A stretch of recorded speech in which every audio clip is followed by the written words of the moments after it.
नमस्ते। मैं ठीक हूँ, पूछने के लिए धन्यवाद। मैं आपकी क्या मदद कर सकता हूँ?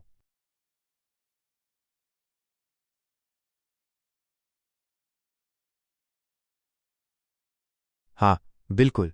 चलो कुछ मज़ेदार बातें करते हैं। क्या आप किसी खास विषय पर बात करना चाहते हैं?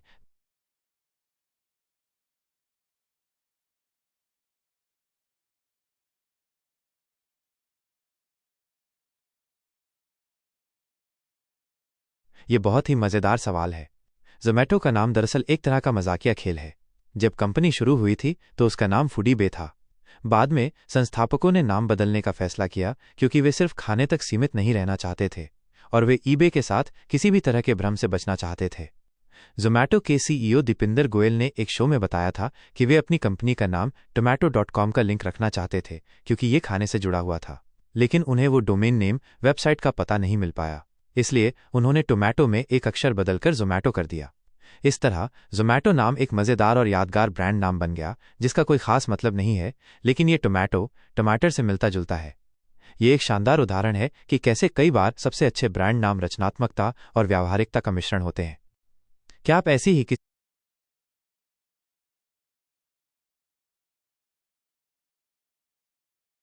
आपका रिएक्शन देखकर लगता है कि आपको ये कहानी काफी पसंद आई।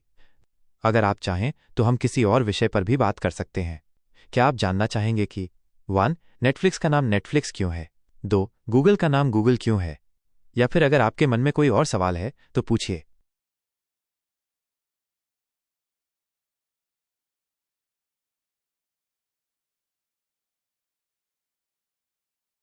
ये कहानी भी काफी रोचक है। नेटफ्लिक्स का नाम दो शब्दों से मिलकर बना है, नेट और फ्लिक्स।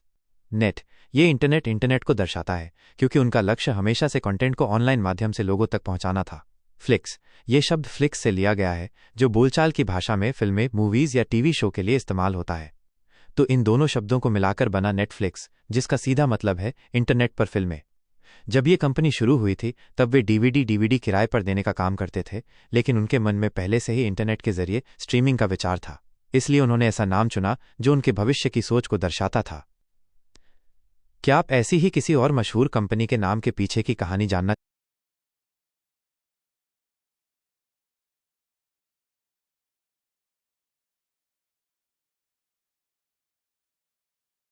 गूगल के नाम के पीछे की कहानी भी बहुत दिलचस्प है और ये गलती से हुआ था। गूगल के संस्थापकों लैरी पेज और सरगेई ब्रिन ने अपने सर्च इंजन के लिए एक ऐसा नाम सोचा था जो इंटरनेट पर मौजूद असीमित जानकारी को दर्शा सके। उन्होंने एक गणितीय शब्द गूगल चुना। गूगल एक बहुत बड़ी संख्या है जिसमें एक के बाद 100 शून्य होते हैं, 10 कैरेट 100।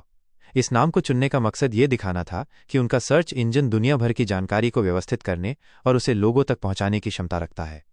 लेकिन जब उनके एक साथी ने डोमेन रजिस्टर किया तो उन्होंने गूगल की जगह गलती से गूगल लिख दिया।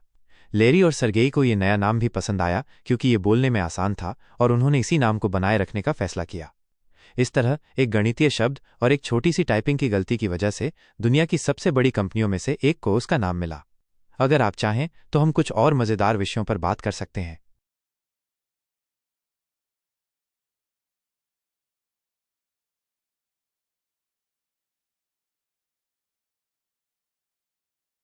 हाँ, ये सच है कि दुनिया की सबसे बड़ी और सबसे सफल कंपनियों में भी इंसानों द्वारा गलतियां होती हैं और ये बिल्कुल सामान्य है। यह हमें दिखाता है कि चाहे कोई कंपनी कितनी भी बड़ी क्यों न हो, उसके पीछे काम करने वाले लोग ही होते हैं। गूगल के नाम की कहानी भी इसी का एक मजेदार सबूत है कि कभी कभी एक छोटी सी गलती भी एक शानदार और यादगार परिणाम दे सकती है।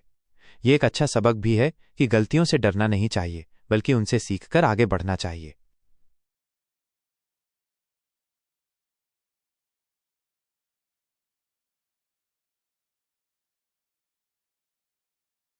बहुत अच्छा सवाल है। जोमैटो और गूगल की तरह स्विगी का नाम भी काफी अनोखा है।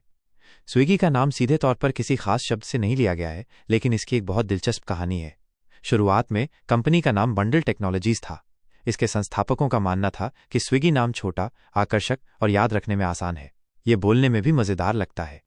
कुछ लोगों का मानना है कि स्विग शब्द का मतलब गटक गटक कर पीना या तेजी से खाना होता है और इसमें जीवाई लगाकर इसे और भी ज्यादा गतिशील डायनामिक बना दिया गया है।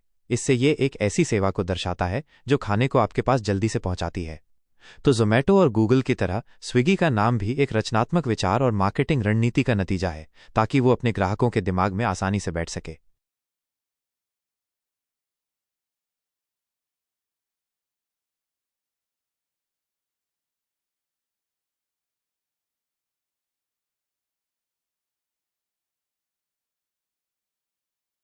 मौजूदा डेटा के मुताबिक फूड डिलीवरी मार्केट में जोमेटो स्विगी से आगे चल रहा है। विभिन्न रिपोर्ट्स के अनुसार वित्त वर्ष 2025 की पहली तिमाही Q1 FY25 में जोमेटो की बाजार हिस्सेदारी लगभग 58% थी, जबकि स्विगी की 42% थी। इसका मतलब है कि जोमेटो को स्विगी की तुलना में ज़्यादा फूड ऑर्डर मिलते हैं। ये भी ध्यान रखना ज़रूरी है कि ये दोनों कंपनियां लगातार नए ऑफर और सेवाएं लाकर एक दूसरे से मुकाबला कर रही हैं।